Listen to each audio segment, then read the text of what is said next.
তোমার কণ্ঠ সুন্দর হতে পারে, তোমার বক্তব্য সুন্দর হতে পারে, তোমার চেহারা সুন্দর হতে পারে, তোমার মাহফিলে লক্ষ লক্ষ মানুষ হতে পারে, কিন্তু তোমার জুবানে যে আমার নবীর সম্মানে বেয়াদবি হয়েছে, এই জন্য আমরা সুন্নি মুসলমানরা তোমাকে আমরা জুতার তলাও মনে করতে পারি না। চিল্লা বলে ঠিক কিনা?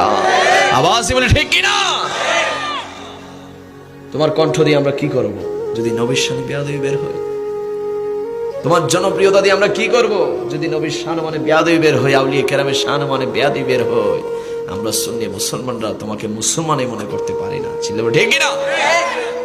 আরেকজন রাস্তার জুতার মুছি, একজন রাস্তার রিক্সা চালক, ভ্যান চালক, একজন গরিব কৃষক যে সারাদিন মাটি কাটে, সারাদিন মাছ ধরে, সারাদিন কষ্ট মেহনত করে, একজন রাস্তার ভিক্ষুক, ফকির, গরিব, মিসকিন, তার অন্তরে যদি নবীর প্রেম থাকে, তার স্থান আমাদের মাথার উপরে।